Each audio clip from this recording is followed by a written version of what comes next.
রবি ঠাকুরের ১৬৪তম জন্মবার্ষিকী উপলক্ষে এবার আসতে চলেছে সায়ন্তন ঘোষাল পরিচালিত বহুল প্রতীক্ষিত সিনেমা রবীন্দ্র কাব্যরহস্য। সম্প্রতি প্রকাশ্যে এসেছে এর টিজার, যেখানে ধরা দিয়েছেন এ সময়ের জনপ্রিয় অভিনেতা ঋত্বিক চক্রবর্তী। তার বিপরীতে রয়েছেন শ্রাবন্তী চট্টোপাধ্যায়।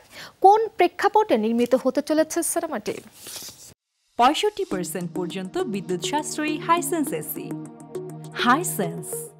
বিশ্ব যখন নিদ্রামগন, গগন অন্ধকার। ২২শে শ্রাবণের পর এবার রবীন্দ্র কাব্যরহস্য রবীন্দ্রনাথের লেখা কবিতার আড়ালে লুকিয়ে নিজের কার্যসিদ্ধি করল এক খুনি।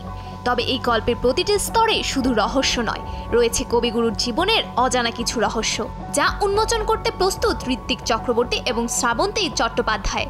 সম্প্রতি প্রকাশ্যে এসেছে রবীন্দ্র কাব্যরহস্যের টিজার। টিজারটি শুরু হয় রবীন্দ্রনাথ ঠাকুরের একটি কবিতার পংক্তি দিয়ে। এরপরে যে ডায়লগটি শুনতে পাওয়া যায় তা শুনে কিছুটা হলেও চমকে যাবে যে কেউ। হঠাৎ করে অনেকটা সময় পিছিয়ে গিয়ে ফুটে ওঠে সাদা কালো একটি দৃশ্য।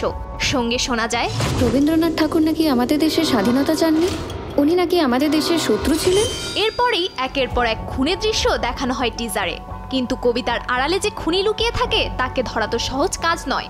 তাই অগত্যা কবিপ্রেমিক এক গোয়েন্দাকে আনা হয়, যে চরিত্রে অভিনয় করেছেন ঋত্বিক। তার বিপরীতে একজন রবীন্দ্রসঙ্গীত শিল্পীর চরিত্রে অভিনয় করেছেন শ্রাবন্তী।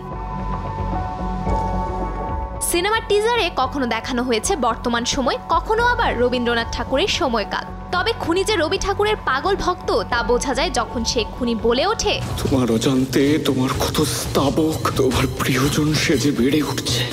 এদের অবস্থাও তোমার অতি প্রিয়জনদের মতো হোক, অকাল মৃত্যু। লন্ডনের প্রেক্ষাপটে তৈরি হয় এই সিনেমার টিজার দেখেই বোঝা যায় সিনেমার গল্পে থাকবে টান টান উত্তেজনা।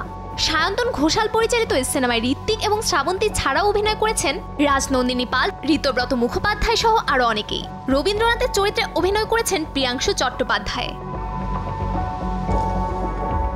রহস্য এবং রোমাঞ্চে ভরা এই সিনেমার টিজার মুক্তির জন্য রবীন্দ্র জয়ন্তীর দিনকে বেছে নিয়েছেন পরিচালক।